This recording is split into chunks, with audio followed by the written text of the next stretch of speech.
Ulonkata bati yada tó yẹ kó máa da ifá. Inú tó yẹ kó jẹun ló fi bí pa. Ọba tálá, ọba takuntakun. Ṣàngó, Èṣù, Ògún, Ọya, Ọ̀ṣun. Ìwọ ló ń bọ̀ nílé. Kí ni ṣẹ̀ṣẹ̀ tán ṣe nílé yìí o?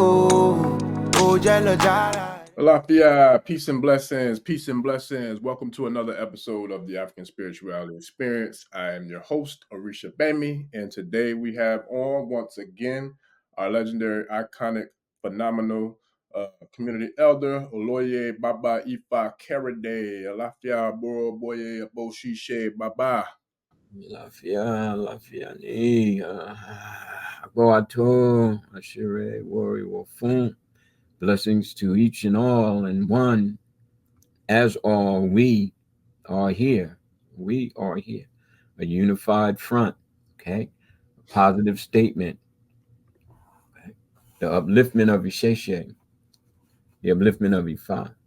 Okay? All homage due to the Ashe African Spirituality Experience and Baba Orisha Gbemi for bringing it into manifestation, so that we all grow and learn, progress, and evolve. We give homage. All right. Blessings to one and all. Ibukun. I appreciate that, Baba. I definitely do. Most certainly. It's an honor and pleasure as always. And, had the opportunity to chop it up with some people in the community this week, and great praises, man, and showing love to you and just the way you get down, man, the way you get busy. The people love the raw, real, uncut, straight to the point, no BS. Like this is what it is. This is what it was, and this is what it always will be approached. And so I definitely made it my point to say I will pass on the love and the flowers, and Baba, I will appreciate that, and I appreciate your appreciation. So that being said, I want to share that with you before we get into today's topics. Give thanks. Yes, sir. Yes, sir. So with that, Baba, we had a phenomenal conversation the other day, and it was about a topic that I feel like needs a lot more attention and a lot more light being shined on it, and we're definitely going to do our part to do so here, at the African Spirituality Experience. That I would like to have that sort of conversation with, than someone such as yourself who has had a distinguished, body of work with longevity, and you've seen a lot, done a lot, and I feel like, we're very blessed here to have the opportunity to be able to sit at the foot of distinguished elders such as yourself and to be able to absorb, firsthand accord of a lot of the lessons, a lot of the experiences, and a lot of, the things that you've seen and saw and done. And so with that, something that, we spoke about on our last episode that's very important to you is the transference of spiritual wealth and how we can transfer that through literature. So with that, Baba, what would you share with us, in regards to how you feel, this topic is relative for us, in the community at this day and time? Well, I feel as though it's very deep and extremely profound journey that we need to take. Okay, and I'm not saying that in terms of must take or else kind of thing, but need to, like, we need to eat. We need to nourish ourselves. We need to hydrate ourselves. We need to be aware of who we are, where we are, when we are, why we are, and how did we become the way we are. Okay, and when we take all of those factors into consideration, certain wheels begin to turn, certain gears begin to click. And as a result, many of us become seekers. Okay. We don't know where we're going to find it, but we know we have to look for it. And we'll venture here and we'll wander there. We'll climb mountains, we'll swim oceans if necessary. But there's this driving force that causes us to seek the who we are. Right? Transference becomes a very powerful statement. Sure. As shared in part one, we are somewhat engineered to embrace transference as a solely materialistic venture. How much money can I leave? How much property can I leave? And of course, it's very important. I'm not denying that. I would simply like to share that there's another area requiring our focus, and that is spiritual transference. Notice I'm not saying religious transference, I'm saying spiritual transference. Okay? And in order to acquire enough to leave to generations, we must work at accumulating, uh, developing systems. Economically, I could talk about stocks. Economically, I can talk about investments. Economically, you know, I can speak about the power of education and marketability of one who has a degree. Again, a given. When we talk about spirituality, very rarely, if ever, are these directives conversed. Mm. Okay. Mm. Okay. How many elays gone to? How many talks and conferences that I've been on globally? Mm. So I've had opportunities to see what's there. And it took me a while to see what's not there, Mm. you know. But when I started looking into the realm of the unseen finally, if I could use that relative term in time, looked Right. back at me and said, "Okay, we're going to be seen. We're the unseen that's now seen. Mm. Here are messages from within, messages from beyond. Mm. That because you have looked so deeply into the unseen, now you have given us a voice Mm. so that we can become seen." I should. And dear listeners, okay, I I always humbly ask that you kind of bear with this old soul, you know, because it's been some places, you know, it's deeply within, as concretely, you know, globally. So I've come to understandings, you know, that may seem conflictual and may seem not as important, but unknowingly we continue on the path of unknowing. And as an elder in Isheshe and Ifa and in the world, you know, it's my responsibility, you know, to bring the unseen to you. But again, I have to make sure that I'm accumulating the spiritual wealth to share and to also leave for the generations. Now, this ties into our ancestral reverencing Mm. more so than the theatrics. Okay. And that's not a downplay because I've had my own theater company. I've been in theater companies where cultural transference was a part of it. But again, the unseen part was valuing it. Okay, not that it had no value, but when we step into as an unknowing person into a situation that has its own value, then we are apt to not appreciate it as deeply. It doesn't become a part of our transformational directive. Because I can't read, I walk into a library, okay? I'm moved by the many books. I may be even a little disheartened that I can't read them, but another part of me would be like, I don't even care, you know? I'm here. I could go to a museum that has the beauty of African art, the statement of portraying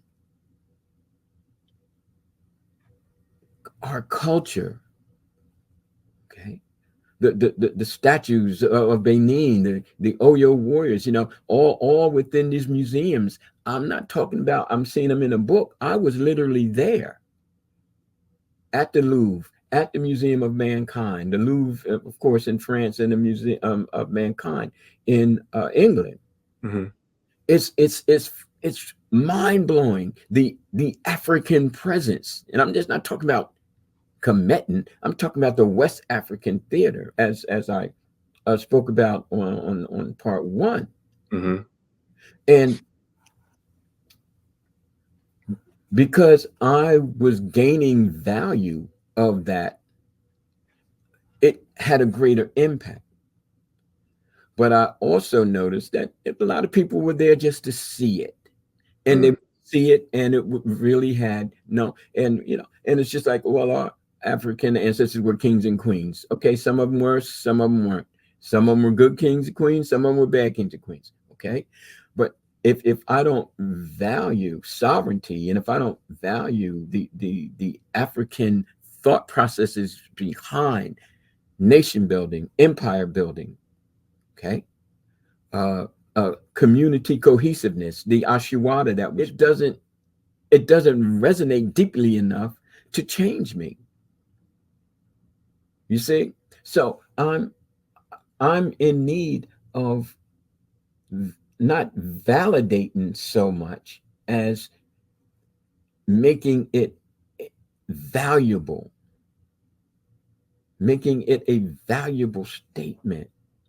Even when I say the word ancestors, it's like, okay, so oh, my ancestors this, my ancestors that, you know. And I've heard people say, well, this is what our ancestors did. I'm like, my people, one person, please step forward. Okay, young lady, young man.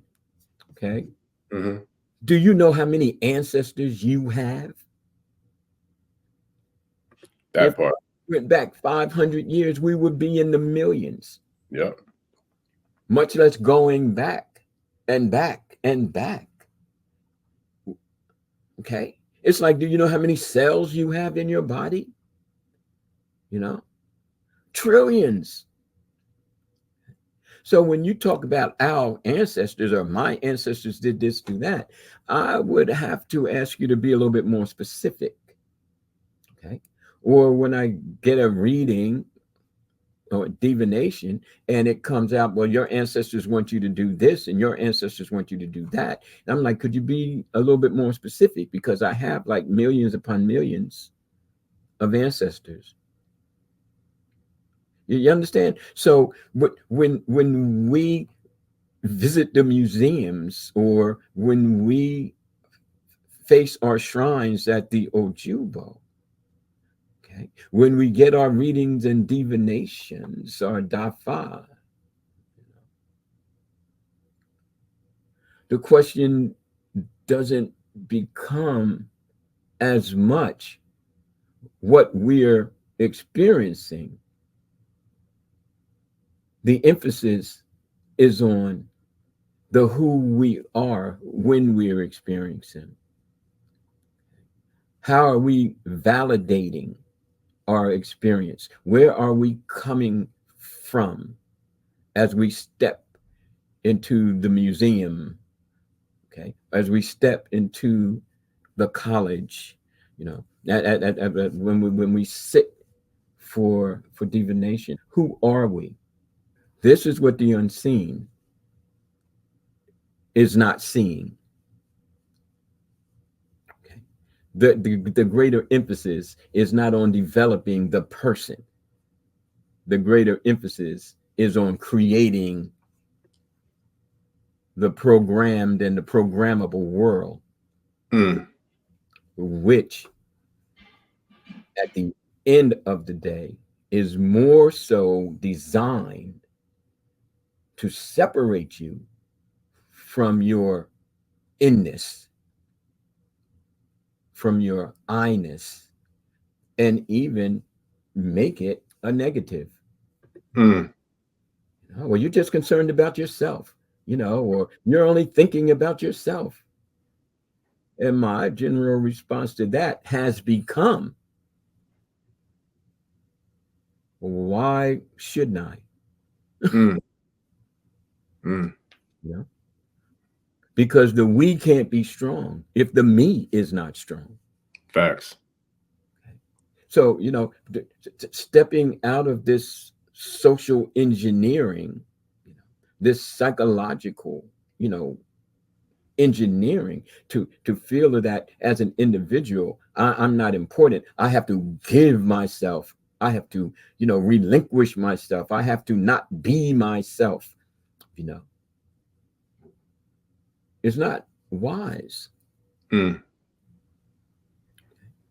of course, it has to be balanced. Of course, it has to be tempered. Of course, it has to be cared for and nurtured. But to negate it and even demonize it, it's not a wise move. How can it be? Okay. Now, I'm basically kind of setting the stage for a deeper stepping into our podcast here today. And that is, how can I transfer anything to the future generations, much less the present one, if I am not well studied, if I don't become well versed, if I don't become experienced, and if I don't become intrinsically motivated to self evolve, because I can act like I'm a Babalao, okay? I can have all the initiations up to Yang. I can act like, I have a PhD. I can have all kinds of paperwork and, awards and everything. Yet again, I'm not a very humane person. You understand? I'm not authentic in terms of the oneness and feeling of nature. As a matter of fact, I'm developing ways to undo the world. And it has been done. I'm not speaking hypothetically here. This is real. Okay. And then people have their doctors, physicians. Okay. Not all of them abide by oaths, and some of them have been downright cruel, and others downright greedy. They're quick to throw you to the pharmaceuticals and not to nature. Okay. And I'm not saying, I'm in judgment, but I am saying that I'm in observation and then in determination of what I'm going to do. What I'm going to do. So if I choose to go pharmaceutical, then I know it's my choice. Okay. But if I choose not to, then that's my choice as well. Or if I choose to do a little of this and a little of that, then that's my choice. But I need to come from the point where I'm building the experiences and the capacity to observe and make sense of and bring into light my growth. Okay. And when we start kind of passing that on, to our children and to the youth and to the younger generations and even to some of the old heads, you know, it's like, okay, then that's part of the transference. Because I can lay 100 books at your feet that I've written, every word, a teardrop, every punctuation mark, blood. Okay. But if you don't value it, if you don't see that it's going to be a transformational instrument, then you'll tear out the pages and burn them. You know what I mean? You'll take the papers, you know, and scribble all over them like a child, you know. But what you won't do is see how it can benefit you. And I dare say that, especially this time, the time of social media, but at no time any different in the history of humankind, you know, is that we tend to want to get on the bandwagon. You know, we're looking for celebrities. We're looking for influencers. You know, we're looking for everybody who can get us to be other than ourselves. And we'll flock, you know, and become a part of a crowd that follows. But if somebody like the old man says, just take the book, go to the forest, be by yourself, you know, listen to the wind. Nah, I ain't got time for that, you know. Okay. But what do you mean you don't have time for it? You just left the party. You know, you had time for that. You know, you just went on social media. You had time for that, but you had time to do everything except face yourself. Back to the term Ojubo. Ojubo is not, you know, place of worship. It's face of worship. Face. Your face. Who are you when you step into that room? Who are you? Not what's in the room, but who are you? Are you valuing the experience? Is it a part of your transformational, uplifting moment that leads to, in terms of purpose, the accumulation of spiritual essence and energy?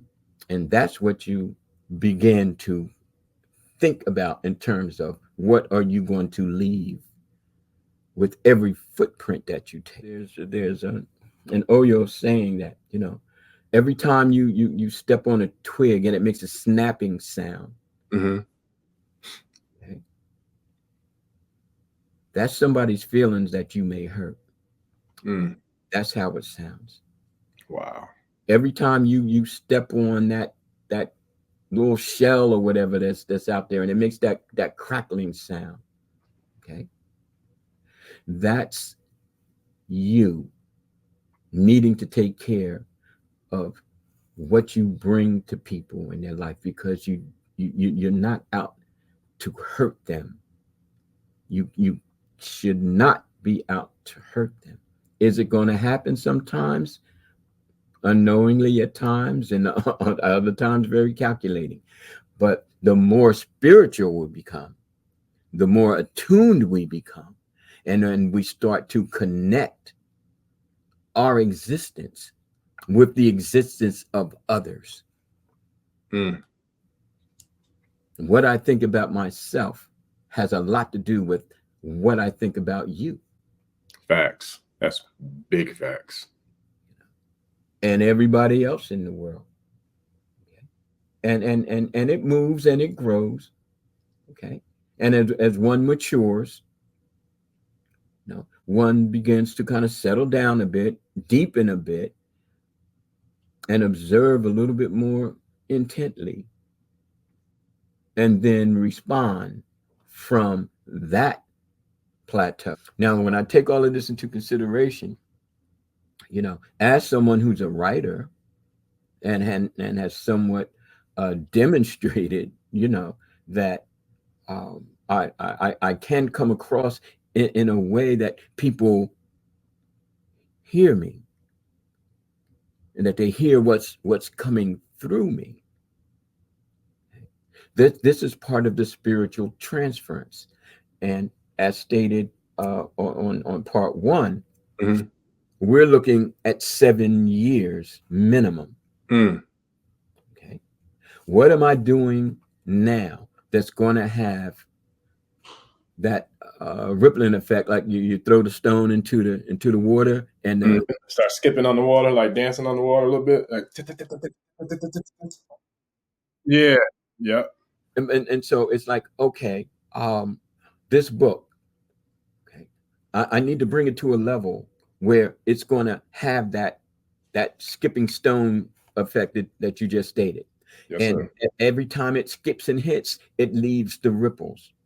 And I need to have this happen for a minimum of 7 generations. And when we talk about generation being approximately 30 years, that's about 210 years. Okay. And again, we are socially conditioned, okay, to call on our ancestors and go back in time, where your ancestors were slaves, and your ancestors this and your ancestors that. And I'm like, well, yeah, okay, but that's a snap of the finger in the time that we have existed. That's quicker than a snap of a finger. Why do we have to be captives of that time? Because there's a thought processes that goes into the trauma and the reliving of the trauma and the resurfacing of the trauma and the not forgetting the trauma that keeps us enslaved. Okay. And for every little glimpse of freedom that we think we have, we are often sorely reminded that it's just a flicker relative to days past. Okay. Now, let's just say we go back 500 years. We'll go past 1619. We'll go back into the 1490s when Western Europeans were just losing it, because we're intoxicated, by everything that they came across. Okay. And enslaving not only African peoples, but they were enslaving people as far east into the Asian countries as the Philippines, and bringing Filipinos into Christian nations, which basically conquered nations of South America. They were called Chinos. Okay. So, but we don't learn about that, see, because we have to keep very, contained in this, African state of mind, as opposed to this global state of awareness and balancing, so that we have a better concept of what was happening to us in the world and how that affect the who I am, where I am, when I am, why I am, and how I'm going to be, what am I going to become as a result of all that? Well, the system in itself, okay, has put barbed wire around our future. Some of us escape, but most of us don't. When we start looking at the statistics, it's horrifying. Today, 2024, in terms of incarceration, literacy proficiency. Okay. So if we of Ishisha and Ifa basically, turn our noses up or cast our heads down, or whatever gesture that we make, say, well, we're not really, concerned about that. Well, then I say, then how can you call yourself a priest of African bearing, or a priestess of African bearing, and you're not concerned about African people? It just doesn't compute, What are you doing this for? We can go back past 1492. All right. What were we doing before 1492? All the way back 6,000 years, a heartbeat. Okay, I'm talking about the West African theater now. We know we get a lot of what we were doing in Kemet, and definitely that's appreciated because they were the force. Okay, and we mentioned something about the Dogons, who state that they are offshoots of the Kemetan folks, and so they bring the planet Sirius into play, and their whole system is like It's all connected. It's all connected. Yeah. so. But what have we been denied? Okay, what have we been denied? I have yet to see in any school in this country that mentions anything about the Dogons. That mentions anything, they started putting little things about, the Oyo empires, you know what I mean, and all that, chapter 13 in the history book. But it's very fleeting. And we can have students in there who are of African descendants, but because there's no value to the individual self at that time, it's just something else we got to read, or that's cool, okay, but tomorrow is something else. You understand what I'm saying? And the teachers don't put it in, they don't put it in, they just layer it on. Meanwhile, they're putting in the Eurocentric, the indoctrination, and our children are suffering. They're not dying from hunger, they're not dying from thirst, they're dying from lack of knowledge. Okay, but we are in Isheshe, we're in Ifa, we're the priestly amongst our people, and if we turn our noses up at it, or cast our heads down, or whatever physical gesture we take to say that that's not really our concern, then what is our concern? We're the priestly of our people. Right. Why throw African in front of anything that we do if we are not so intrinsically motivated beyond the social engineering and the psychological? Then what are we doing? What are we doing? So taking all that into transference, I'm not saying we shouldn't look back, but when we talk about transference, we're leaving 4 generations, at least 7. What are we going to do 300 years from now? And we're not talking about politically, we're not talking about economically, maybe not even historically, although they are all encompassing. But our focus here today is on what are we leaving spiritually? Okay. Are we leaving syncretism? And when I say syncretism, which is another point, when we're talking about syncretism, it's always like, okay, the African and the Catholic, okay, the leukemia, the centurion, and all of that, and to certain degrees, the Apollo and all of that. Okay, fine. I have nothing, it's like, okay, more than one string on a guitar, right? But if I want to center more so on the non-syncretism, I have to see that as more valid in terms of my transformation and what I want to leave. Now, the syncretism, folks, if what you have validates you and you want to leave that, then fine. But what I'm not seeing, okay, is the African, the West African, and how that term even still leaves a little yucky kind of feeling with people. It's like if it doesn't have anything Eurocentric about it, then it can't be really valid. And that is concerning. That concerns me because it's basically a slap in the face of our ancestors. The very ones we've gone, well, I got so-and-so on my shrine, and my ancestors want me to do this and yada yada yada. But yet at the same time, it's like I'm not into their way of thinking, and I'm really not into their way of believing. No, because I'm still Eurocentrically born and raised. Baba, let me ask you. I want to ask you something because I wanted to get your mind and your perspective on two quick questions in regards to divination. So, one, how significant is faith and self-sacrifice in regards to a person who is new to the tradition, but they've gotten a divination done, and it came up in the divination that there is some prescriptions that need to be done, and it may be one of them, may be a sacrifice or apple, right?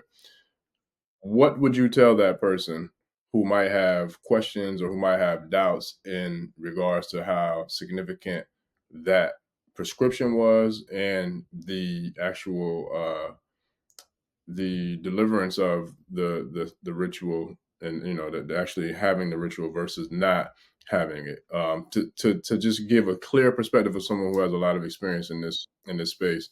um yeah, what would be your answer to someone who was questioning that based upon, what am I spending this money on if, whatever that message says that this needs to be done? Well, we're going to hold a lot of that off to our Di-Fi podcast coming up. I But got okay, but you. I will answer your question, Okay, respectfully. All right. appreciate it. Now, I've been at this a long time. I've been at it so long that I, I don't know, man.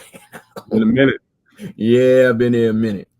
But got some stripes. what I used to do, uh, when I was, on the mat all day, every day, if I saw, and I'm only speaking, for myself, if I saw that a person was not comfortable, I'll give them two options. Mm-hmm. One is that I'll do it. You don't even have to be around. Mm-hmm. Okay. The second option would be, okay, let's cast the Obi and see if we can come up with an alternative plan. Mm. I can't dismiss how you feel about this. Mm-hmm. And I can't sit here and quote scripture like this is what the Lord wants you to do, and if you don't do it, that's not cool, man. That's not cool. Right. That's not taking that person into consideration at all. From my perspective, there are hardliners out there who'll be like, well, if that's what those who said, then that's what you have to do. I said, well, yeah, you go out and get 2,000 snails and 500 calories and a goat and a she-hen and you do what the Odu says then. Because if that's what the Odu is calling for, and you saying that the person has to do what the Odu says, then that means that you as the Babalawo have to do what the Odu says. Are you ready to be so imprisoned and uncreative and insensitive? Is that why you sitting there with that opale? Is that what makes you a Babalawo? Or are you there to assist that person to understanding that they're important? And if we need to take you step by step to as far as you can go at this point, then I'm the one who needs to be guiding you, not commanding you.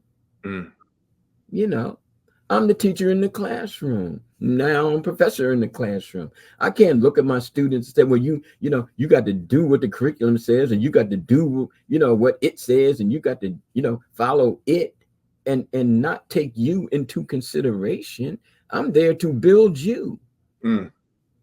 Not to glorify the curriculum or to make the administrators look good.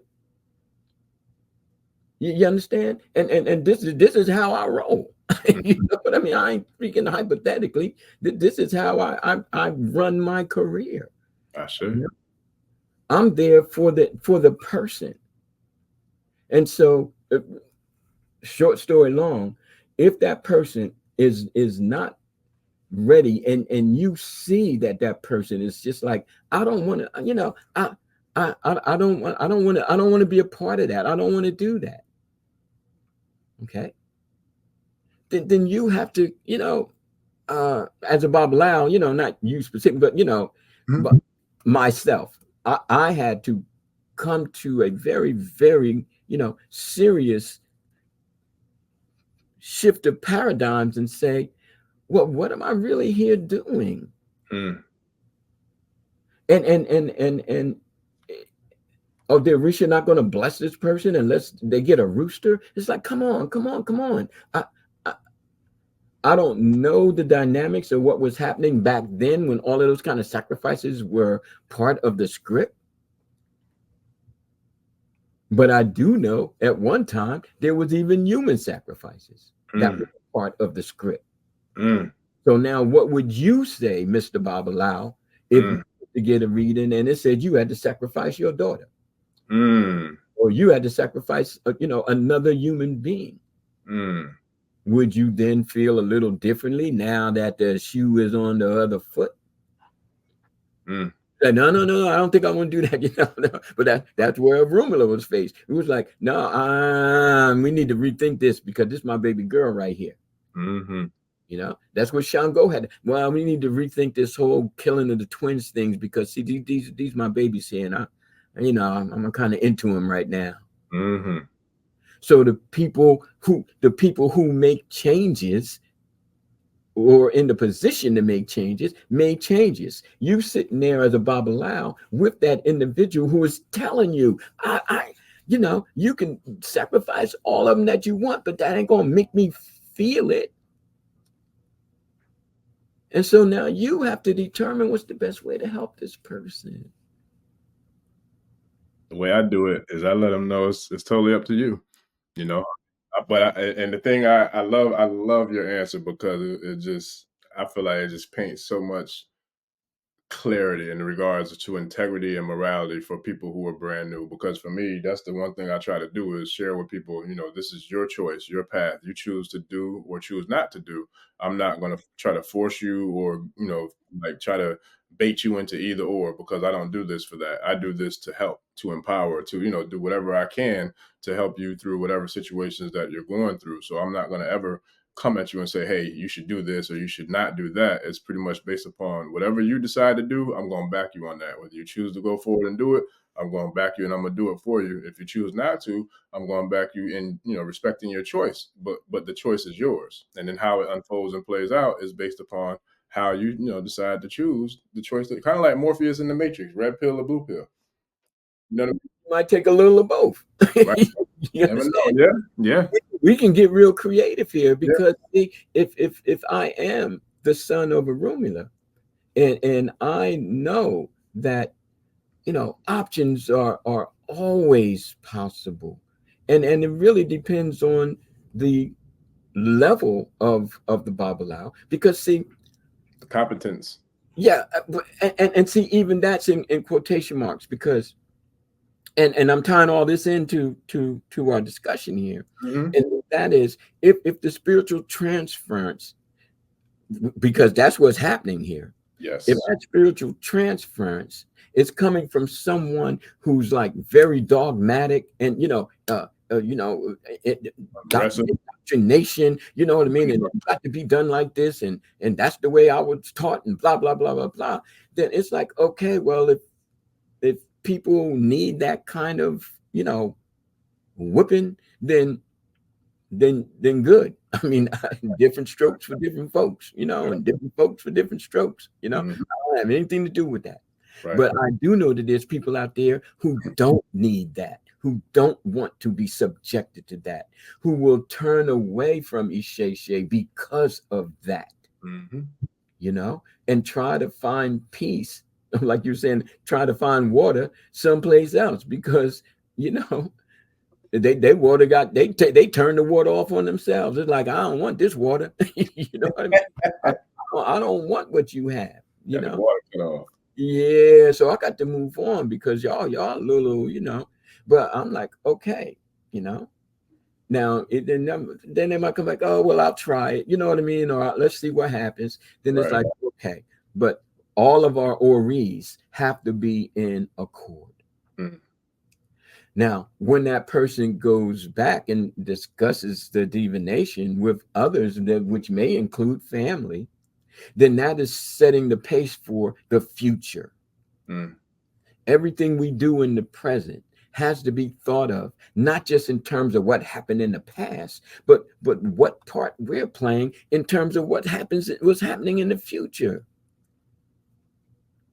And I've never heard this discussed, because we're so engineered. Oh, woe was me and my ancestors and all that kind of stuff. Well, yeah, I got something in my eye. Well, I'm going to keep messing with it until I get it out so I can see clearly that we're not a 500-year-old people.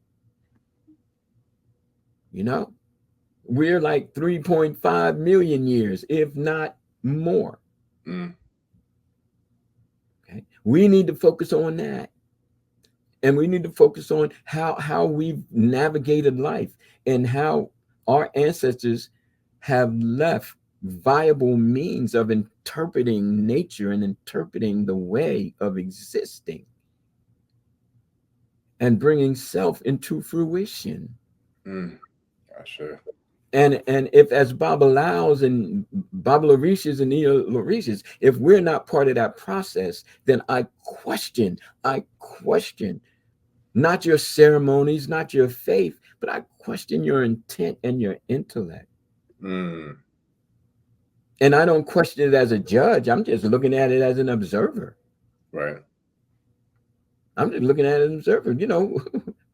What are we doing for the future here? You see? And what was your second question, brother? So that was one for, like I said, for the new people. And then the other one was, I think some people, and I get why they would feel like kind of skeptical in regards to if there's actually going to be any type of benefit or any type of change or any type of improvement with their situation in regards to whether or not, the EBO is done. So for me, I kind of like to share experiences that I've had from, seeing what, the results from the works that I've had done, but also I've shared times when, people that did not do it and how the path or how the experience that they had after the fact of receiving the messages. Now, taking self and the value of self into humanities. This is where the Oshun principle comes in. Tie in, because see, when traveling the Orisha road back in the day, and even hearing some of the comments about Oshun today, it's like it's still the sensual, the sexual. You know what I mean? The curvature, the woman, the height of femininity, however that's interpreted at any given point in time by any group of people. Okay, but what I don't hear, again, peering into the unseen, and the unseen finally saying, okay, you deserve to see the unseen. And that is, Oshun is the Orisha of the humanities. And I was like, well, what do we mean by the humanities? Well, now we start talking about the arts, the flow of poetry. We start talking about the prose, the literature, or the liturgy, and even if that involves oral traditions, and we start really bringing into the human construct the humanity that we are set to manifest. We can be humans and lack humanity. You understand? Just because we're human, that doesn't mean that we're humane. Some of us like the opposite. That's facts. So we can't take the fact that because I'm human, I'm immersed in that which is humane. I am a part of humanity. And Oshun is saying we have to work at manifesting that. Just like Orunmila is saying, we have to work on manifesting the authenticity of the human being. Okay. And the Orisha are saying we have to provide ourselves as portals for the empowerment of our Ori. So you see, and again, all of this is ancestral reality. These are concrete statements based on abstract thoughts that go back tens of thousands of years through various cycles of empires rising and falling, of spiritual men and women bringing together in a syncretism that does not involve Catholicism, that does not involve Christianity at all. It's like, what's that? Never heard of it. It ain't got nothing to do with us. Okay. So here we have what's missing, attempting to be our fulfillment. Mm. And that's what Isheshe, from my humble corner of the universe, is in need of being focusing on. Okay. The emptiness needs to become our fulfillment. Okay. So Oshun is walking through in her royal grace and saying, okay, where are those who are manifesting or have manifested the heights of humanity, that of being humane? And then how are they transferring that to others? Okay.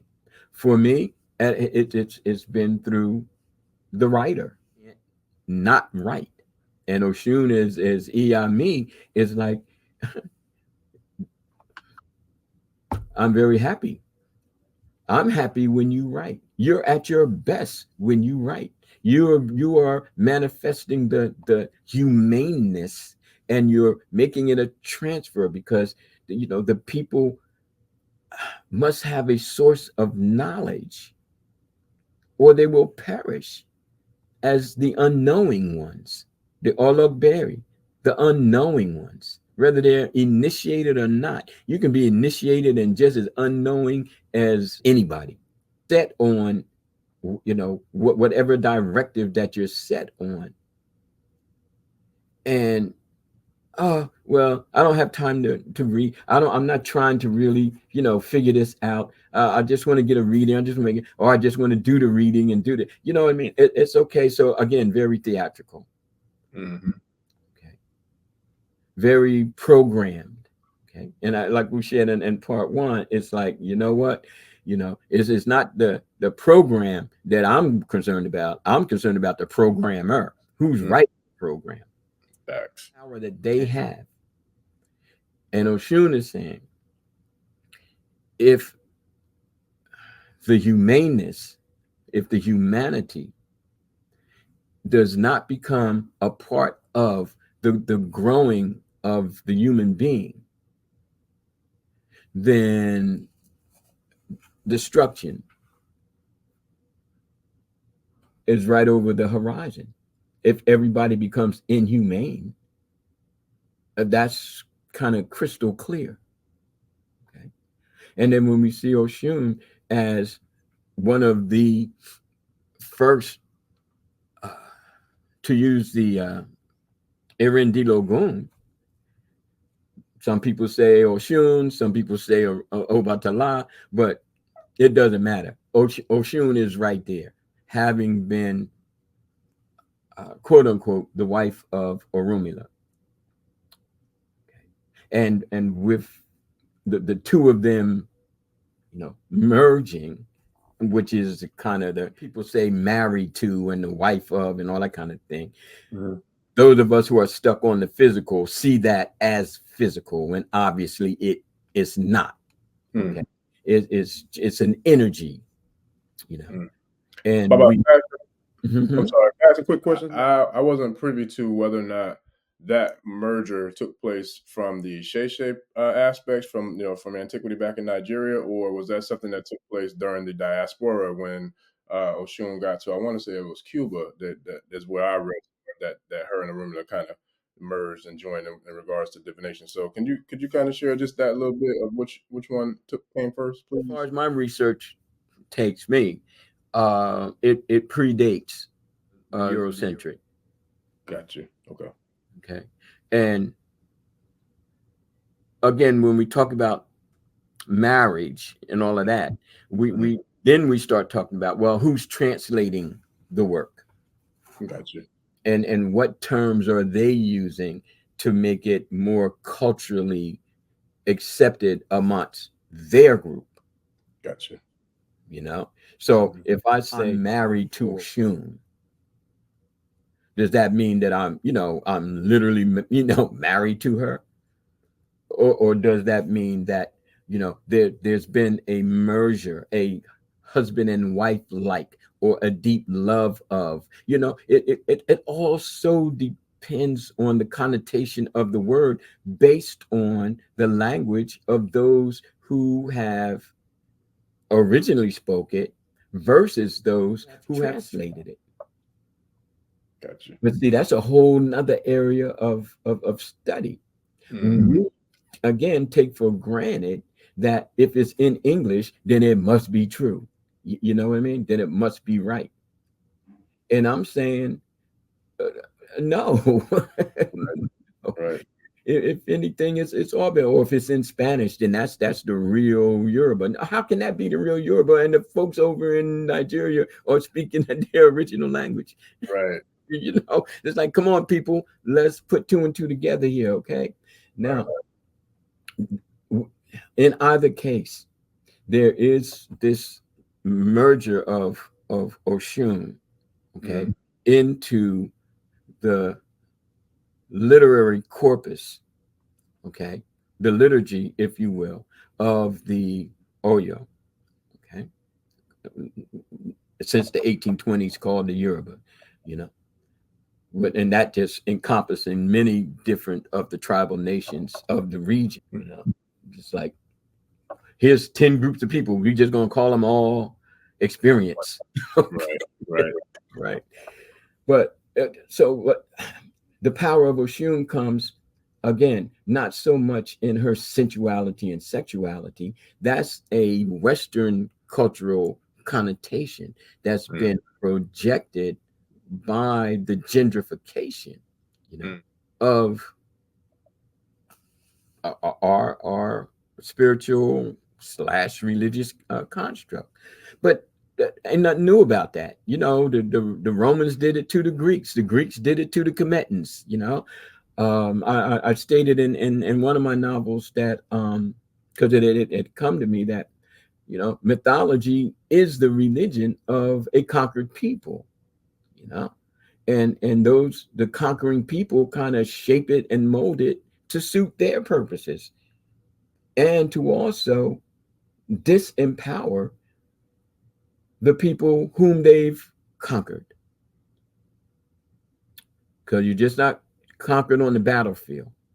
It has its shockwave effect all the way up to your belief system, the belief system of the people.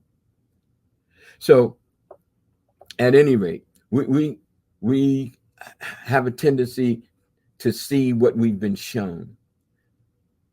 All I'm asking is that we start to look at what we've not been shown, and we start seeing beyond the construct of the engineering, of the programming, and say, well, if Oshun is more so about the humanities, if Oshun is literally the blood flowing through our body, okay, that nourishes our brain and every other vital organ that we have, then perhaps becoming more involved in literature is also a tribute to Oshun. It's also an opening of that Oshun portal to bring our Ori to the Shah. Okay? To have Orisha with Oshun guiding that energy.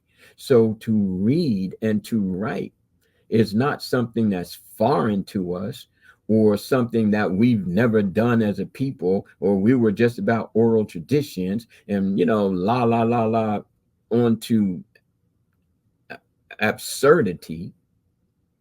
Okay. Then we can, start to kind of build not only our spiritual wealth, but our knowledge base increases. We start to understand. For example, I wrote in Imoye about Isheshe, and this is a quote. The Odu Idio Warren states that the source of our existence is comprised of our father, mother, head, and generative organs. This combination is known in totality as Isheshe. It is the Isheshe that we must first propitiate before we venture to placate any Orisha. And then it goes on and on. Okay. Then it says the earth also takes an important dimension within the Ifa religious context. She is viewed as the bridge between the living, the dead, and the reincarnated. The ancestors are deemed people of the spiritual realm, Orun. Okay, I've heard Oko Orun. Okay. By the Yoruba, this reference is that afterlife is in the heavens, yet access to the spiritual world or heaven is through one's grave, the Oju Orori. Now, let's just say we take information like that, okay? And as a writer, I say, well, you know what? This would be powerful to put into a novel.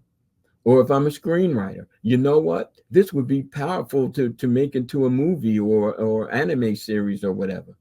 Or if I'm a playwright, I'm going to put something about this in my theatrical production. Okay.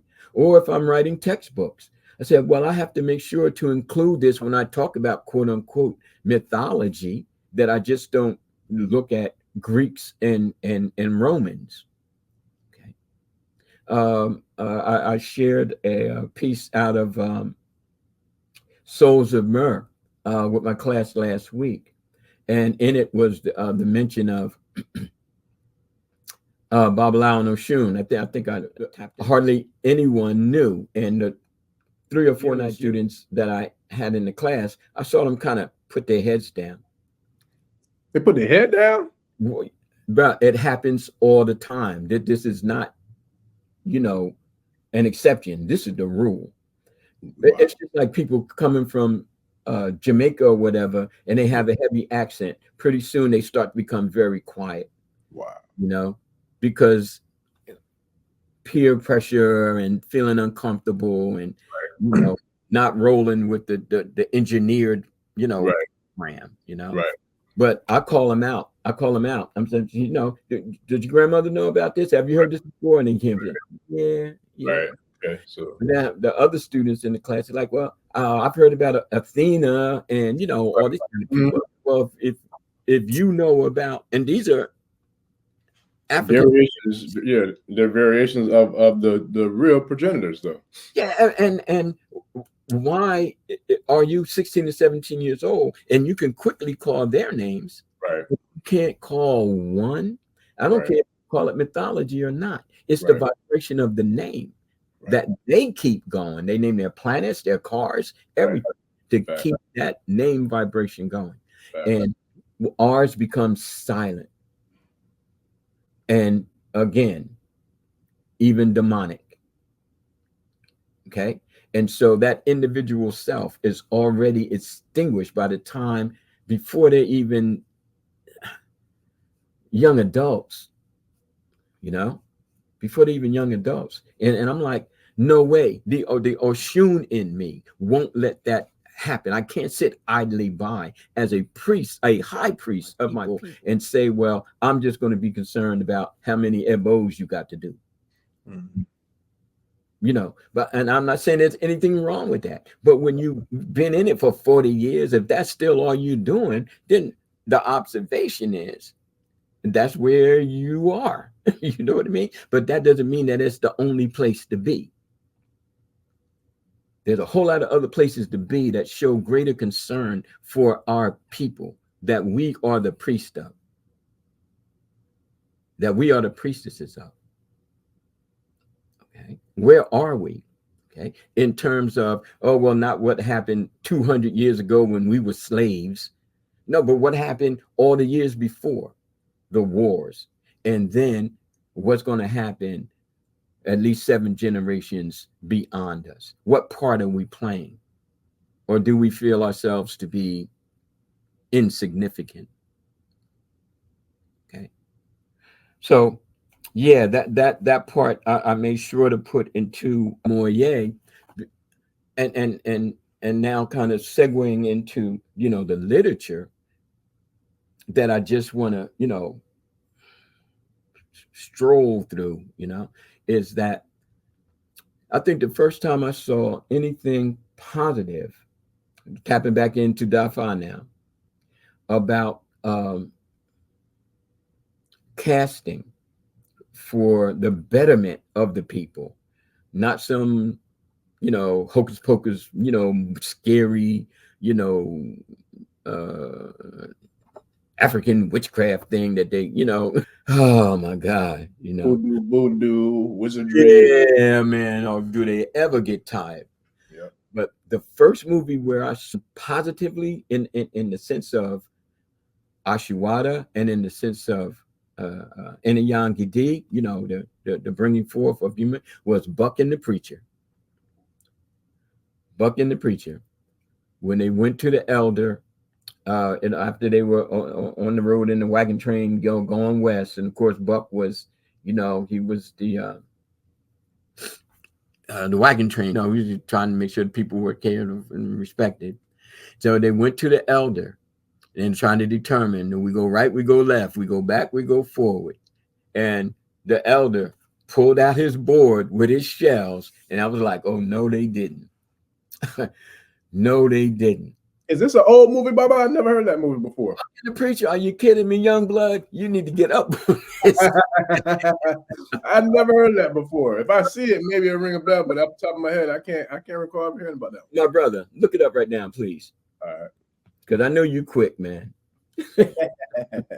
Buck and the Preacher, Sidney Poitier and Harry Belafonte. Okay. All you listeners out there, you know, crawling around in your little baby crib and stuff, go on and look it up. I got it. Yeah, I got it here. Okay. And if you get a minute ever in time, peep that. I'm gonna check it out. Peep that. That was the first time. Wow. And what did you still have it? It came out in 1972. Yep, I got it pulled up. 1972. Yep. You know how many films have been produced before 1972, going back to the 20s? A lot. And then after that, how many films? Because even like in freaking Predator, okay, they had the Jamaican guy with their quote unquote dreadlocks, which probably a wig anyway, so I'll call him dreadlocks. And you know, when the Predator was getting ready to come, he throws the bones, and you know, and all the kind of stuff starts happening. And I'm like, you know, y'all need to stop. Y'all need to stop, because because you keep projecting and demonizing systems that were the lifeblood, and I'll say that again, the lifeblood of our people. And Oshun, as the Orisha of that lifeblood, is saying at some point, you amongst the chosen have to do something about this. Present a counterbalance. It may not seem like it's going to have a great effect right now, but as the generations pass, when your body has turned to dust, I will still be here as the Orisha of that lifeblood and the energy of that lifeblood, which you call spirit. Yeah, when we start giving the courses and all that kind of thing, you know, this is what I'm building from. Yes, sir. These are the foundations. You we can't just keep seeing Oshun the way that the Westerners have presented. And by Westerners, I do mean the English, the Spanish, the Portuguese, the French. Okay? That's their way of looking at it. But that's not our way of looking at it. Sure. Baba, what, real quick, give me like 3, maybe 5, depending on how far you want to go with it, but just 3 to 5 characteristics and attributes about Oshun that has nothing to do with the westernized sensuality and sexuality aspects, because that's something that is so, I feel like, is very saturated in regards to the minds of our people, especially the newer people to the culture. You know, they see Oshun, and a lot of the female devotees would want to, embody themselves after Oshun just based off of the sensuality, the Western way they portray her. So, what can you share with us some of the real core fundamentals and core, powers of Oshun that has nothing to do with that portrayal of how they portray her? I'll share 2. And then the rest, you got to join the class. I got you. Well, one is what I've kind of been harping on for the past 10, 15 minutes. And that is the humanities. Okay. She's the lifeblood of the spiritual transference. And many people can't see past the material. They, and from a Western male perspective, it's hard to see past the Black woman as a sexual entity, as a goddess. Okay, so all right, y'all got that off, but you keep projecting it and promoting it, and via your syncretisms, you're not going any further than that. But the glory of not being a part of that syncretism is to see the ancestral way a whole lot more clearly. Whole lot more clearly. The water is not muddied up as much. Okay? So when we start to see beyond that and look at Oshun from the essence of humanity, then it takes on a whole nother kind of internal drive to not only be humane, but to continually build upon and build for the progression of humanity. And if it needs to start, then it needs to start with our people. And that doesn't mean we're going to be turning up. Don't get me wrong. Right. It just means that we're going to observe the world from a non-Eurocentric view. And perhaps that will be our saving grace. Sure. Okay? So let's just say that's number 1. Okay. 2 is going back to Oshun, relatedly, pleading for humanity's sake at the feet of none other than Olodumare. Oshun is said the only Orisha who can go to Olodumare, who can plead to Olodumare. Olodumare is like, man, I ain't got time to listen to nobody else but Oshun, okay? And it's not because she's a sex goddess, No.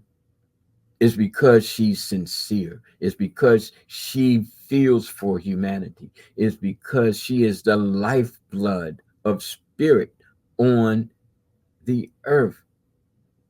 So I will hear her. Without Oshun, all the other Orisha can do whatever they want. Nobody's going to value it. And perhaps nobody will even be alive. Because when Oshun shut down and the bees stopped carrying that pollen and the honey stopped being made, it's going to have a tsunami of an effect on every creature on this planet. You see? And that's fact. It's not conjecture. So now we have 2. Oshun as the Orisha of the humanities, the arts, fine arts, theater, writing, poetry, poets, so all of that, okay? and have Oshun as the Orisha, who can bring forth the tears from her soul for the sake of humanity at the feet of Olodumare. Now that's two right there, right? Now I can do a few more, but it's going to get a little deep. I don't know if our listeners are ready. Gotcha. We'll just let them go a little bit at a time. Yeah. Yeah. Yeah. Because you know, it it gets deep, but that's our ancestors were deep. They didn't come up with Ifa just because they rolled out of bed one morning. You know, this took thousands of years to perfect and bring into a concrete reality of this is how we live. You know, this is how we progress. This is how we be. You know. Facts. Do you think those two were strong enough? Yeah, because we're gonna go all the way into it in a whole nother episode, not to mention the courses. But I just because I talk to people a lot in the community and different Orishas come up and different elements.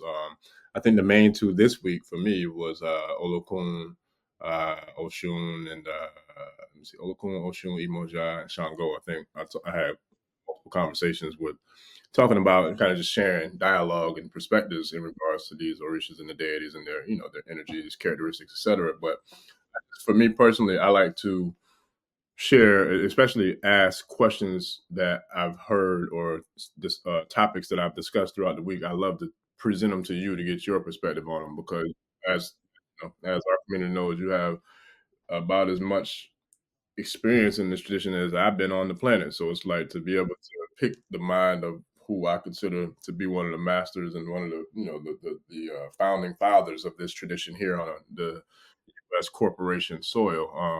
It's a luxury. It's a luxury that all of our listeners have, and I give thanks for it. I'm appreciative too because it's able to give a different level of credibility on top of being able to give relatability, which that's something that I get very often about how much our listeners like the channel because it's relatable and they deem the speakers and the podcasters and the guests that we have on here as people who are real, authentic, and people who ain't sugarcoating shit. Like we keeping it blood raw and we giving it what we got. And so I think that's what makes it so unique in regards to the impact that with the listeners and vice versa with the listeners that they give to us with their impact with love that they show. So it's something that I think is pretty dope. Yeah, and I give thanks as well. To be a part of the African spirituality experience, and to be a part of the lives of those who tune in. I'm going to be me because I am me. Yes. After you seek for so long, even with Isheshe and Ifa, you're still Kekere Awo. How long you got to be your Kekere Awo? You're just a little bit Babalao. Or you just you became well, and that was me. And I'm proud of it too. It took a lot of work even just to get to be the little bit, and I'm very grateful for that. You gotta push yourself out that womb too. Ain't nobody standing there going in and getting you. You gotta push yourself out. That little chick gotta snatch his way out of that shell, or it's just not gonna get out. Yeah, that's real. That's real. So, but see, again, this is the Isheshe, and I have to say, I think that most people don't even realize what the term actually means and how to go about, repping it and being a part of the transformation by it, Can you share your definition of it, Baba? Of Isheshe? The definition? Your definition of Isheshe. I read it out the book. Gotcha. But Isheshe comes from the Odu, Idi, or Warren. Gotcha. Okay. Just to give validation. Okay. And that says the source of our existence, is comprised of our mother, father, and that goes back generations, and as we've just discussed, it also goes ahead generations, because we are mothers, we are fathers, our children will be mothers, our children will be fathers, and on and on. Okay. And generative organs. Well, without the generative organs, there's no regeneration. Okay. And where is all of this seated? Where are our generative organs seated? They're seated inside of our hip bones. And in many cultures and in many offshoots of a given culture, we find that the hip bones are just as sacred than the skull. And it is because of this embracing of Isheshe as being the work that is put in to our existence. And that's not our existence in the present, it's our existence because we are still part of the cellular, okay, molecular, concrete, scientifically proven carriers of every single ancestor that we have. And they wouldn't have come into existence without the Isheshe. Sure.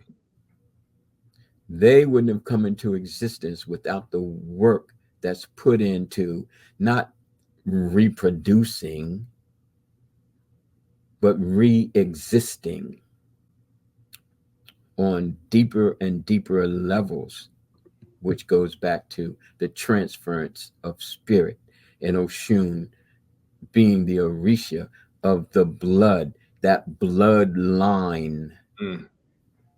You see, it's all connected, my brother. It's all connected. Brothers and sisters out there, my Isheshe people, it's all connected. But no one's pulling it together because, see, we're not programmed to revere our ancestors. We're programmed to say that we revere them. Okay? And we may have the deep abide for grandma. Okay? We may have the deepest of abide for auntie. Okay? And we say we revere them, but I wonder if we're thinking in the same way that we call a Christian preacher a reverend. You understand? We don't seemingly get into what made them who they are through countless generations before. It's like in I was on the movie with Oprah Winfrey and all, and the mother was upset because Color Purple? No. It wasn't The Color Purple. This came out before, but at any rate, somebody out there know what I'm talking about, and we can get to it. But if you look up movies with Oprah Winfrey and you say it, I'll remember it. But I'm more than sure it started with a B. The woman in there named her child an Orisha name. Okay. And the mother of the young woman, I should say, the mother of the young woman was so upset. She was so upset because the child, Women of Brewster's Place. You got that? Well, I'm looking it up now. I'm definitely looking it up. Women of Brewster's Place. Okay. When I was up in Massachusetts, I studied that. I'll find it. But was so upset. You named your child. Just say it was Fashola. But your grandmother's name was Sarah. And you're dishonoring your grandmother by not naming the child after your grandmother, Sarah. And so I'm sitting in class. This was a master's class, and I was one of the few blacks in the class. And, it was a program. It was called the Bread Loaf Program. And I was going there get some credits, and I had not been around the Boston area, so it was like a journey. Okay, so we're going through this book, and the movie was out, and I took that scene up as a matter of concern. And of course, the Oyimbos were like, what's so concerning about it? And I'm like, I can see what the writer is doing here, but the writer is reinforcing enslavement.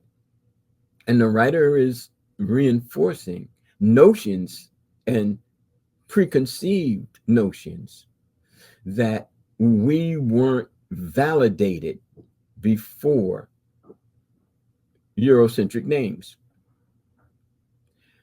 Now, as time went on, this was before I even got into Isheshe and Ifa, but I guess Isheshe and Ifa have been in me. That's facts. You found it, Women of Brewster's Place? Yep. Yeah, I think I have seen that movie before. After I looked at I saw the brochure or the flyer of it. Yeah, I think I have seen that one. I'm gonna play you right now. If you go back and watch that movie, you're gonna see Giving them comparisons, man. You got to use metaphors, Baba. I got to use the metaphors out here. So, but that scene says everything about what I'm saying right now, because if we take into our ancestral reality, not fantasy or programmed, imagery, and we say that child born may have indeed, without any question, have the bloodline, which includes the grandmother. But what about the grandmother's grandmother? And what about the grandmother of the grandmother's grandmother? You understand? So the further we go back, we start to see that there were no Eurocentric names, that we were Fashola, we were Falana, we were Oshun Niyi. You understand what I'm saying? We were, okay, Obadele, Emina. So if I name my child, which is, I was taking on the character, at that time, got the late 80s, 1988 or whatever. And I say, well, if this is where I'm from as the mother, and I'm feeling this spiritual transference, and I'm going to name my child after coming to certain realizations, then why are you, as my mother, having a hissy fit? Because you've been conditioned, you've been programmed, you've been led to understand that nothing about ourselves beyond enslavement had any importance or validation. Facts. Now, when I talk about literature, this is what I'm talking about, because the literature now shapes the minds of the people who view, who read, who become subjects of the writer being a subject, someone who is controlled by the larger cohort or groups of individuals who say this is valid, this not valid, we're going to add this in, we're going to take that out, just like with the Bible. When Constantine set out in 325 AD or whatever to write the Bible, to have the Bible written, okay, he gathered all of these wise men around from different parts of the Roman Empire, and it was like, okay, we're going to sit down and take from everything that we known, predominantly from Kemet, and we're going to make it our own. And I'm saying, okay, well, nothing new about that. Two people do that, much less empires. But here's the kicker: whoever the group didn't agree with, they not only didn't include their writings, but they kicked them out of the group. They kicked them out of the group. So what's in the Bible as literature is a culmination, is a combination of people who were only allowed to go so far and so deep in what they were writing and how it would then be included. If you disagreed with Constantine, then he didn't accept your writings. But what made your writings more wrong or more right than someone else? And why couldn't they all be included? Because there was an agenda. There was an agenda. Okay. And if your writing didn't fit with that agenda, then it wasn't going to be accepted. So now it's holy. No, it's not. It's not holy. It's fragmented. It's segmented. Okay. But that same kind of, well, Toni Morrison calls it the white gaze, happens in literature here and now. It's like if it's not really white male, you know, accepted, then they're either going to change it, like they tried to do with the handbook, or they're just not going to accept it, like global perspectives. Mm-hmm. I'm like, well, you don't have to accept it. I don't need you like that. Right. Okay. But you're not going to silence me, you see? So I guess I'm saying all that to say that literature plays an important role. And in terms of how we image other people's imagination, okay, and how we take as fact other people's observations, neither of which we have to submit ourselves to. Facts. So I look and see, well, there's no one really writing from the Isheshe Ifa perspective, especially as an African descendant in this country. So I've studied with, I've observed the Ipegas, I've studied with Ambimbola, okay. I've been to the continent 3 times. I've come back with a wealth of information. So now I have to do something with this, not just for me, but for my people. And the tears keep flowing and the blood keeps coming. Each word a teardrop, each punctuation a drop of blood. We need to hear from us. We need to be the source of our literature. Sure. And so when I go, for example, to an all-black school and I say, here's a novel written about our people prior to enslavement from a person who has a track record, okay?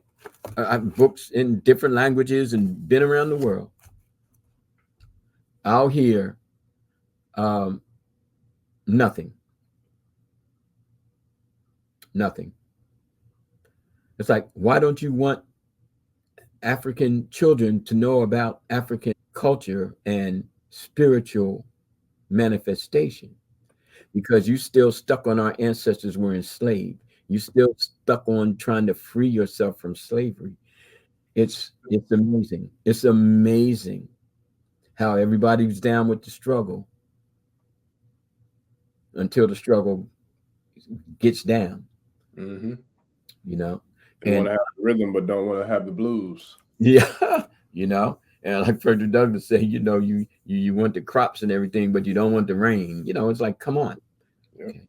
So I can't write and not encourage people to read. I can't write and not open dialogue, and I can't write without evolving Isheshe, Sure. the source of our existence. And I can't turn away from Oshun, the bloodline that I personally have come from.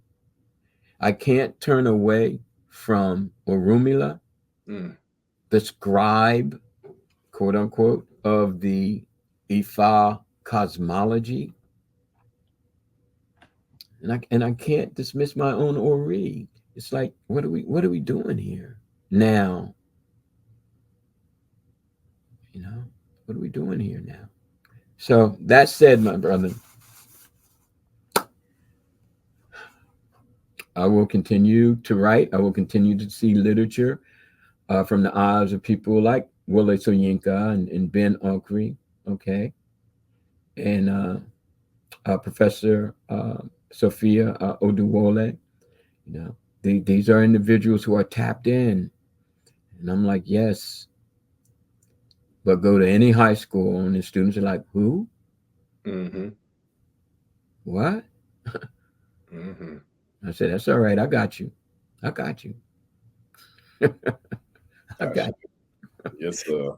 I'm looking at you 7 generations from now. Man, listen. You know, what do you think? I think it's gonna be powerful.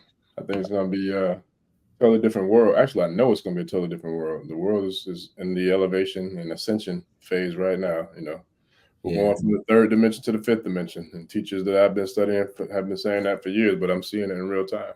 Yeah. Real time. Yeah. And then there's some pretty deep brothers and sisters, you know, coming through who echo this thought. Brother Babalao out of Atlanta, what's in Olutunde, a couple of sisters, Yemoja sister. You know, I'm picking up frequencies from them that is like, yeah, y'all stepping through that dimension. Yeah. You come home, and I try to, you know, support him as much as I can, you know, drop him a little line. You know, I deeply appreciate what you're doing, that kind of thing. To just say that, you know, as an elder on this frequency, not to say it's higher or lower than anybody else's, but it is what it is. Yes, you know? sir. It's like, I hear you, and I see you. You know, I see you. You know. I say. So we tie all that in together, man.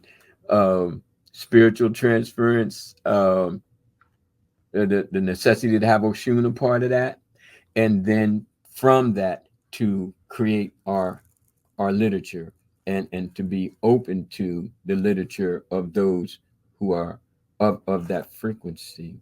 Mm-hmm. I say. Yeah. Yeah. And in closing, I'm gonna say this. Got some real big developments coming that we're bringing, you know, to the community and to the globe for that matter. So, so on that note of literature, you know, not only do we have some new literature that we will be unveiling in the very near future, or by the time this airs, it might already be out. Who knows? But we'll see. We'll see in divine time. But also, for those who are interested, or those who, you know, want to write a book, haven't written a book yet, or who, you know, has always thought about it but didn't really feel confident or didn't know where to start or how to go about it, I'll personally be, you know, sharing some information on how to write a book and how to put a book together, and, you know, kind of like coaching and guiding people through the process, because I've written 3 books that I've self-published up until this point, but I got several more on the way. Baba Karade, how many books have you written, Baba, so far? Let me see. 1, 2.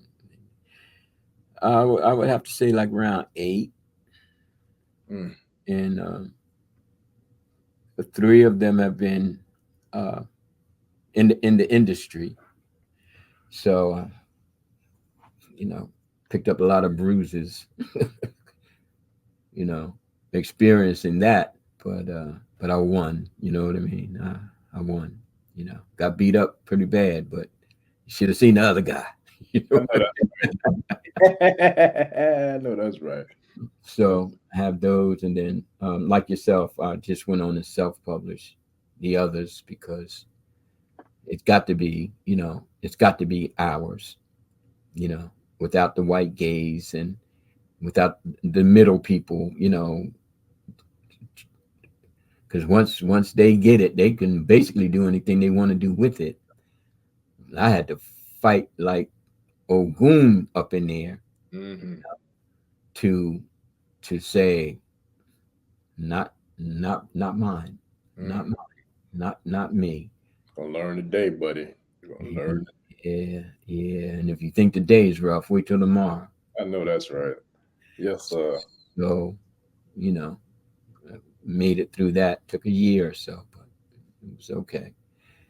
But yeah, so I have those 8, and then the one that I'm working on now, talking about my Apollo experiences and my first journeys through becoming an Ifa priest, and tying those 2 together based on my works from 1988 up until 1991.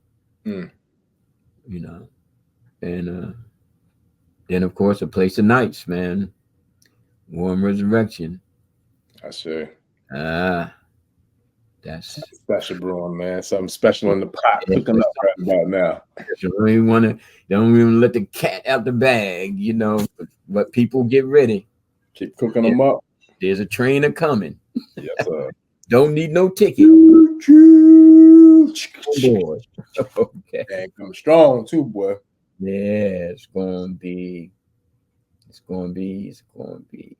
deep. It's gonna be when we say Jinle. It's gonna be all right. Precise, like the tip of the bow from Ochosa, man. Coming in hot, boy. We're coming in hot. Yes, sir. That arrow fly. Yes, sir. There ain't no stopping us then, now, or later. Yes, sir. That black energy always is, always was, and always will be. And you can bet that.